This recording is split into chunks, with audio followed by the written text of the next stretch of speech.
कल winter zone Jammu division का जो 10th क्लास का रिजल्ट है वो जो है वो बाहर आ गया है। कई जो बच्चे हैं उन्होंने एक्सीलेंस किया है उसमें। और हमारे साथ इस वक्त एक दूर दराज इलाका अंजोल है, वहाँ से सतवीक शर्मा है और उनके फादर साहब हैं जो कि एक एसपीओ है। पिछले दिन उनके घर में काफ़ी हालात ख़राब रहे क्योंकि ये बीमार थे काफ़ी, तो उसके बावजूद भी और इस स्ट्रेस के बावजूद भी सतवीक ने जो है वो यहाँ टॉप किया है और 97% नंबर जो है वो लाए हैं। तो सतवीक आप बताएंगे कहाँ से पढ़ाई की है, किस किस टीचर ने आपकी हेल्प की जो आज आप जो है वो टॉपर्स में आए हैं। Thank you sir. सबसे पहले तो मैं आपका थैंकफुल हूँ कि आपने मुझे आज अपने साथ बैठने का मौका दिया। और इसके बाद मैं सबसे ज़्यादा थैंकफुल हूँ ignited minds coaching classes Kishtwar का। Sir, ignited minds coaching classes Kishtwar ने हमें मतलब लॉकडाउन में भी ऑफलाइन में भी बहुत अच्छे से तैयार कराया, एग्ज़ाम की अच्छे से बहुत ज़्यादा प्रिपरेशन कराई। ऑनलाइन क्लासेस का उन्होंने एक अच्छे से शेड्यूल बना के रखा था, टाइम टेबल बना के रखा था, जिसको उन्होंने हमें फॉलो करवाया, जिस पे उन्होंने स्टैंड लिया। और हमें मतलब एग्ज़ाम में ऐसा कोई सरप्राइज़ हुआ ही नहीं कि हमने जैसे पेपर का पैटर्न हमको पता ना हो। Ignited minds coaching classes Kishtwar ने हमें पूरे अच्छे से एग्ज़ाम का पैटर्न, यहाँ के जो वीएसटी मॉक सीरीज़ थे उनमें हमें पूरा अच्छे से एग्ज़ाम का हर एक क्वेश्चन पता चला था कि हमें किस तरीके से वहाँ एग्ज़ाम में अटैम्प्ट करना है, किस तरीके से हमें वहाँ पे परफॉर्म करना है। तो सर, मैं इग्नाइटेड माइंड्स कोचिंग क्लासेस का बहुत ही थैंकफुल हूँ और यहाँ की पूरी टीम का थैंकफुल हूँ, क्योंकि उनके हार्ड वर्क के बगैर मेरे लिए पॉसिबल नहीं था कि मैं एग्ज़ाम में इतना अच्छा परफॉर्म कर पाऊँ। तो आपने जो एबीएन आदर्श बालिका स्कूल है वहाँ के स्टूडेंट्स हैं, वहाँ के स्कूल का किस तरह का कंट्रीब्यूशन रहा और कोविड में किस तरह की प्रॉब्लम आपको हुई एजुकेशन में। भारतीय भारतीय विद्या मंदिर। सर, उनका भी अच्छा कंट्रीब्यूशन रहा था। उन्होंने भी हमें अच्छे से हार्ड वर्क कराया था और काफ़ी उनके द्वारा भी हमें काफ़ी मदद मिली थी। और उन्होंने भी हमें ऑनलाइन में भी अच्छा कराया था, वहाँ के टीचर्स ने भी अच्छे एफर्ट्स दिए थे। पर मतलब ऑनलाइन सीरीज़ में जैसे कि आप जानते ही हैं कि ज़्यादा स्कूल की तरफ से मतलब हम ज़्यादा प्रिपेयर नहीं कर पाते हैं, पर इग्नाइटेड माइंड्स कोचिंग क्लासेस ने हमें वो कसर जो है वो पूरी करा दी। यहाँ के ऑफलाइन जो वीएसटी मॉक सीरीज़ वगैरह हुए थे उनसे हमें एग्ज़ाम का जो पैटर्न है उसका पता चला था, किस तरीके से हमको एग्ज़ाम में मतलब अटेम्प्ट करना है। आपको पता था कि आप टॉपर में आएंगे जब एग्जाम में बैठे थे, कुछ यकीन था? सर, जिस तरीके से मैंने अटेम्प्ट किया था तो मुझे उम्मीद थी, मैं होपफुल था कि मुझे 95 से तो अबव ही होंगे। बट अब कभी कभी डाउट रह जाता है मन में, कोई थोड़ा सा कॉन्फिडेंस लो हो जाता है, पर फिर भी मुझे लग रहा था कि 95 से अबव ही होंगे मुझे। आपका जो जहाँ से आप आते हो बेसिकली अंजोल काफ़ी दूर दराज इलाका है, चंद सालों तक सड़क भी नहीं थी, अभी भी वहाँ काफ़ी चीज़ें नहीं हैं। तो अब आप अपने इलाके के जो लड़के हैं जो पढ़ नहीं रहे हैं या जो तालीम की तरफ जिनका वो रुझान नहीं है और वहाँ स्कूलों में भी इतना अच्छा इंफ्रास्ट्रक्चर नहीं है, तो क्या कहेंगे उन बच्चों को लेकर और अपने एरिया को लेकर? सर, वहाँ के बच्चों से और मतलब हर किसी यूथ से मैं यही कहना चाहूँगा कि अपना लाइफ में जो है अपना एक गोल सेट करें, एक एम्बिशन सेट करें और उसको अचीव करने के लिए जितना ना हो सके उतना हार्ड वर्क करते रहना चाहिए। क्योंकि किसी दिन ये जो हार्ड वर्क है ये हमारे काम आएगा और हमारे देश के भी काम आएगा। तो मतलब अपने इलाके के बच्चों से मैं यही कहना चाहूँगा कि मतलब वहाँ के जो मतलब उतना कोई वहाँ एक अच्छा इंफ्रास्ट्रक्चर तो सच में है नहीं, पर फिर भी जितना ना हो सके हमें उतना हार्ड वर्क करना चाहिए और एफर्ट्स करते रहने चाहिए, क्योंकि कुछ ना कुछ अचीव ज़रूर हो जाएगा। मैं आपके फादर से भी पूछूंगा, आप एक पुलिस में एसपीओ है, आपने जो है वो कभी सोचा था कि आपका बच्चा जो है वो टॉप करेगा और तब करेगा जब आप बीमारी से जो है वो जूझ रहे थे? तो क्या बताएंगे अपनी स्ट्रगल के बारे में और अपने बेटे की कामयाबी के बारे में? सर, मैं आपका बहुत शुक्रगुजार हूँ, आपने मुझे थोड़ा अपने पास आने के लिए टाइम दिया। तो मुझे ये कोई पता नहीं था सर, जब ये 10th में चल रहा था मुझे ये कोई पता नहीं था मेरा बेटा 10th में पढ़ रहा है, नर्सरी में है या कुछ कर रहा है, क्योंकि मैं अपनी मुसीबतों में मुब्तला था। अपने इलाज के लिए, अपने ट्रीटमेंट के लिए मैं अमूमन घर से बाहर ही होता था। आपको गालिबन शायद कैंसर था? नहीं सर, कैंसर नहीं था मुझे सर, मुझे न्यूरो प्रॉब्लम थी। हाँ, अच्छा, बिल्कुल। न्यूरो प्रॉब्लम थी कुछ, तो जिसकी वजह से मुझे काफ़ी वीकनेस हुई थी। जी। तो मुझे ये पता नहीं चल रहा था कि मेरा बच्चा पढ़ रहा है या नहीं पढ़ रहा है। लेकिन मेरा ख्याल तो ज़रूर करता था ये। तो मेरे ख्याल करने के साथ साथ इसने अपनी पढ़ाई के साथ भी बड़ी अच्छी दोस्ती रखी हुई थी, जो कि इनविजिबल थी, मुझे पता नहीं था। तो घर में सब परेशान थे आपकी बीमारी की वजह से? सर परेशान तो वो तो होना ही है सर, माँ बाप तो होते ही हैं परेशान, बीवी तो होती है परेशान, लेकिन मेरे बच्चे भी परेशान थे, क्योंकि अब मैच्योर थे बच्चे। जब ये अंदर आते थे तो मैं तो एक डेड बॉडी की तरह लेटा हुआ होता था, मुझे कोई होश नहीं था, कोई कुछ नहीं था। फाइनेंशियल वीकनेस थी मुझे, काफ़ी पुअर था मैं, वो भी उस वजह से भी इनको काफ़ी फ़र्क पड़ता था। हालांकि इस बच्चे ने मुझे 2-4 बार पूछा था कि पापा जी अगर आपकी डेथ हो जाए, हमारे पढ़ने की छोड़ो, हमें रोटियों के लाले पड़ जाएंगे, हम क्या करेंगे। लेकिन मैं वहाँ से दिलासा देने के काबिल भी नहीं था, मेरे मुंह से बात भी नहीं निकलती थी, मैं बिल्कुल बेहोश था, सिर्फ दुआएं निकलती थी? दुआएं निकलती थी। और उसके बाद मुझे जो सबसे बड़ी सपोर्ट जो की, वो मुझे यहाँ के यूनाइटेड माइंड के स्टाफ ने की। कभी इन्होंने मुझे ये नहीं पूछा कि आपका बच्चा यहाँ पढ़ता है, क्या आपने फीस दी है, क्या आपने इसको क्या कहते हैं कोई ये मतलब हाँ हाँ कुछ नहीं, मुझे सब कुछ यहाँ से मिलता गया सर, और मैं कूल होके अपनी बीमारी के साथ स्ट्रगल करता था। और आज आप बिल्कुल ठीक है, आपको मुबारकबादी है जिस बीमारी से आप जूझ कर वापस आए हैं, और उम्मीद करेंगे आप आगे भी स्वस्थ रहेंगे। सर मैं बहुत खुश हूँ, मुझे बचपन से शौक था कि अपना नहीं, मुझे शौक था जब मेरी एज जो है वो जब साइड पे तब तालीम भी नहीं थी, ना तालीम भी स्कूल नहीं थे, थी। टीचर्स तो नहीं थे। अभी मुझे शौक था सर नर्सरी से इस बच्चे का कि कहीं न कहीं मैं इसको पढ़ाऊंगा। किसी ऐसी जगह पे पहुंचाऊंगा जहां से ये सबकी देखभाल कर सके, हर गरीब की, क्योंकि गरीबी से निकला हुआ बच्चा है। सत्विक, अब आगे चलकर क्या करना चाहते हैं, क्योंकि जो 10th है वो अब आपको 97% नंबर आए, ये जो है आजकल क्योंकि बच्चे हैं वो परसेंटेज के पीछे पड़े हुए, हालांकि जो परसेंटेज है वो मैटर नहीं करती है, हार्डवर्क मैटर करती है। हमने ऐसे बच्चे भी देखे हैं जिनको 100% नंबर आए, लेकिन बाद में वो ना वो नीट क्वालिफाई कर पाए, ना कोई एंट्रेंस एग्जाम क्वालिफाई कर पाए, ना किसी प्रोफेशन में कामयाब हो गए। लेकिन अब सत्विक, क्योंकि जो 10th के बाद अब जो 11th और 12th होता है वही सबसे बेसिक फाउंडेशन मानी जाती है आगे चल के अगर आपको कोई भी फील्ड चुनना हो, तो किस तरफ आप जाना चाहेंगे? क्योंकि नॉर्मली लोग डॉक्टरी के पीछे जाना चाहते हैं, तो आप क्या क्या बनना चाहते हैं? सर मैं एडमिनिस्ट्रेटिव सर्विसेज जो हैं गजटेड पोस्ट उनकी तरफ थोड़ा ज़्यादा इंटरेस्टेड हूँ, और इसके लिए मैं 11th-12th में मतलब हर टॉपिक अच्छे से समझने की कोशिश करूँगा। हर कोई मतलब किताब जो है NCERT की बुक्स जो है उन्हें अच्छे से मतलब हर कोई टॉपिक जो है भले ही मुझे याद ना हो पर मैं अच्छे से समझने की कोशिश करूँगा। तो क्या आप मेडिकल पकड़ेंगे, नॉन मेडिकल, आर्ट्स, क्या सब्जेक्ट आपके सर, फेवरेट रहेंगे? मेरा तो मेडिकल में जो है वो ज़्यादा इंटरेस्ट है, मैं थोड़ा कीनली इंटरेस्टेड हूँ मेडिकल में, क्योंकि फिज़िक्स, केमिस्ट्री, बायोलॉजी मुझे थोड़ा ज़्यादा इंटरेस्ट रहा है हमेशा से ही। और इसके अलावा EVS और इंग्लिश वो तो कंपलसरी है, और इसके साथ ही मैं मतलब इन बुक्स को अच्छे से समझने की कोशिश करूँगा। और एडमिनिस्ट्रेटिव सर्विसेज जो हैं UPSC, KS और IAS के लिए, हाँ, तो इनकी तरफ ज़्यादा मेरा जो है इंटरेस्ट है, मैं इन्हीं में ज़्यादा अपना जो करियर है आगे सेट करना चाहता हूँ। तो आप आजकल जो सत्विक युवा जो है वो ड्रग्स की तरफ बढ़ रहा है, आप दूसरी तरफ जो है आप खुद भी एक युवा है और आप उस स्टेज पर जा रहे हो जहाँ पर अब आपके घर वालों के साथ शायद ज़्यादा कंटेक्ट ना रहा है, मतलब 11-12 के बाद फिर आप बाहर चले जाओगे, सोसाइटी मैटर करती, सब चीज़ें मैटर करती।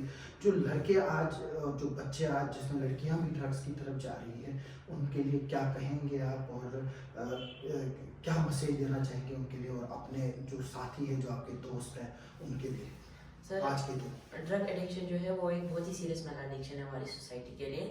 तो इस टॉपिक पे मैं बस यही कहना चाहूँगा कि सिर्फ 4 साल या 2 साल होते हैं अपनी ज़िंदगी को बनाने के, 9th, 10th, 11th and 12th। तो अगर इन 4 सालों में अगर कोई बच्चा जो है अपनी लाइन से भटक जाता है तो उसको पूरी ज़िंदगी पछताना पड़ता है, उसे पूरी ज़िंदगी अपना रिपेंट करना पड़ता है, जो कि फिर उसके लिए ठीक नहीं होता है, उसे दर दर की ठोकरें खानी पड़ती हैं। ड्रग एडिक्शन जो है ये आपकी लाइफ को हेल्थ की तरफ ले जाती है। तो मतलब ड्रग एडिक्शन जो है सीरियस मेल एडिक्शन होने के साथ साथ हमारी पूरी लाइफ को भी बहुत ज़्यादा बुरे तरीके से अफेक्ट करती है। और ये हमारे पेरेंट्स को भी अच्छा नहीं लगेगा कि उनका बच्चा जो है किसी गलत लाइन पे चला जाए।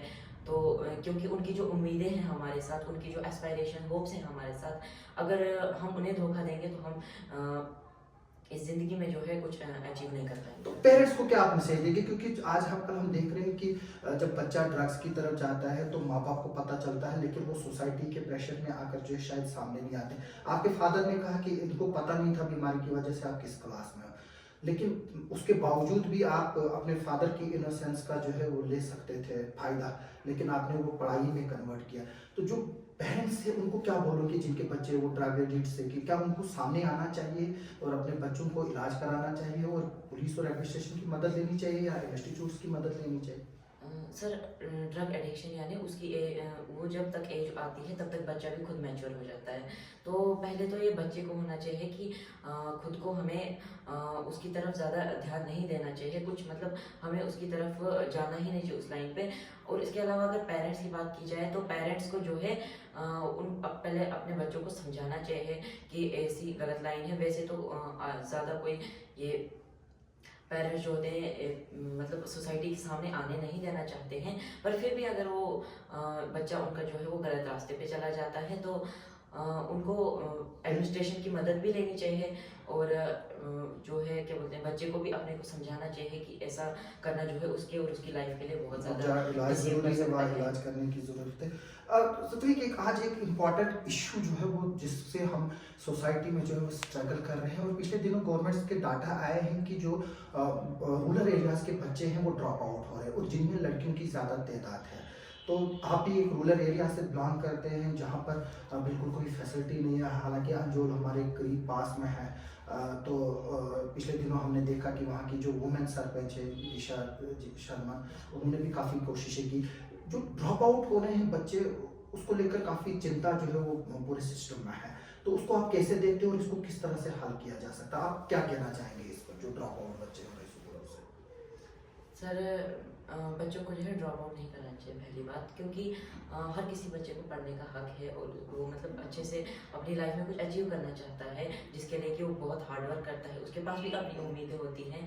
तो रूरल एरियाज़ की बात रही, मतलब बैकवर्ड एरियाज़ की, तो वहाँ के बच्चे जो हैं आजकल तो ज़्यादा सिटी में आके अर्बनाइजेशन ज़्यादा चल रही है, तो वहाँ पे आके बस जाते हैं और अपनी एजुकेशन को पूरा आगे कैरी ऑन करते हैं।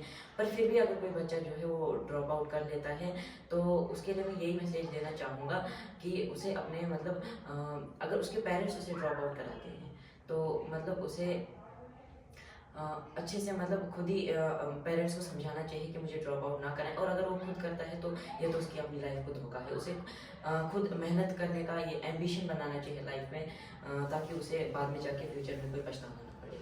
तो हमने आपके बच्चे से भी बात की, तो घर में जब रिजल्ट आया तो किस तरह का माहौल है, और आप जो बाकी बच्चे हैं उनको क्या संदेश देना चाहेंगे?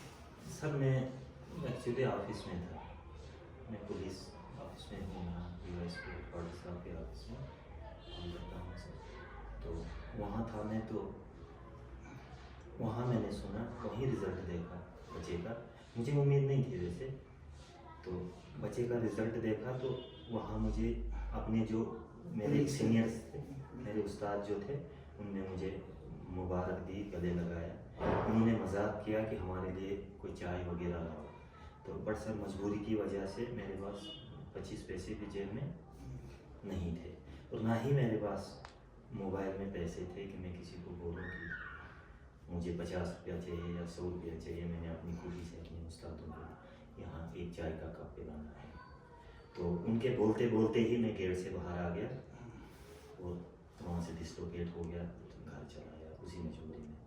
बाद में सर जब घर में पहुँचा तो बच्चे को पूछा मैंने कैसे क्या हुआ, कहा ऐसे ऐसे तो सर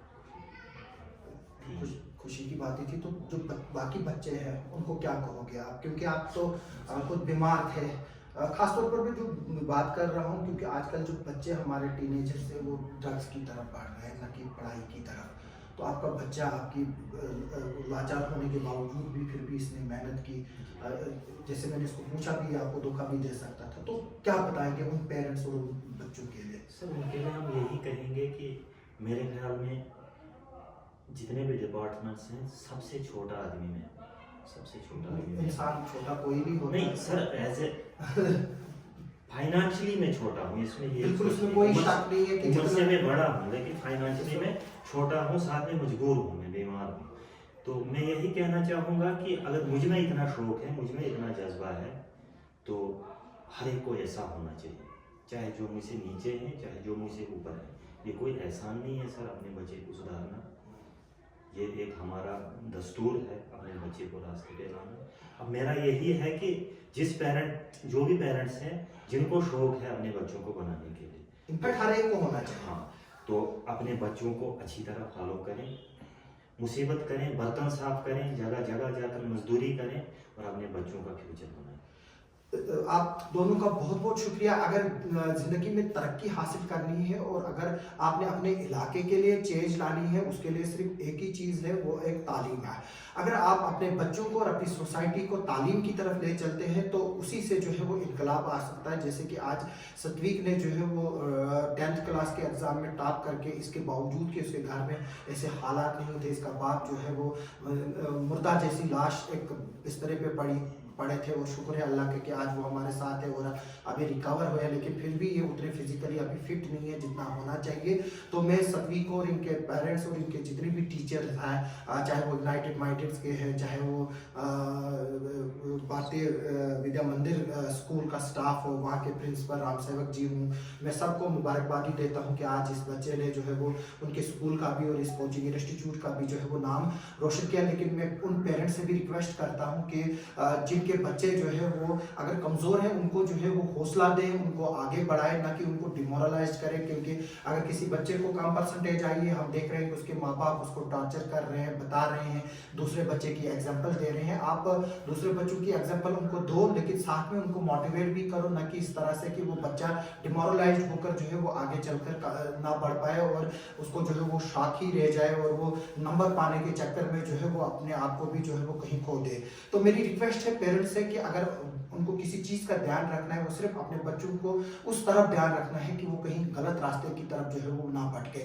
बाकी जो पेरेंट्स का रोल है उस वो जिम्मेदारी से निभाए और जो बच्चे हैं उनको जो है वो प्रॉपरली हैंडल करें, क्योंकि इस एज के बच्चे जो है वो काफ़ी सेंसिटिव होते हैं। मैंने फिर भी कहा कि जो मार्क्स की परसेंटेज है वो एक सिर्फ धोखा है। अगर असल में आपको रिजल्ट अचीव करने हैं उसके लिए सिर्फ मेहनत ही एक रास्ता है, उसके मेहनत करने से ही जो है वो आप आगे बढ़ सकेंगे। और हमने कई बार देखा कि जिनको 100% 90% नंबर आए हैं वो क्वालिफाइड नहीं कर पाए हैं, चाहे नीट हो या कॉमन एंट्रेंस हो, उसके बरकस जिनके 60-65% नंबर आए हों वो जो है वो इन एग्जामों में जो है वो क्वालिफाई किए हैं। तो परसेंटेज जो है वो कोई क्राइटेरिया नहीं है, जो मार्क्स है और जो मेहनत है वो सबसे बड़ा क्राइटेरिया है। आप सबका सुनने के लिए और देखने के लिए बहुत बहुत शुक्रिया।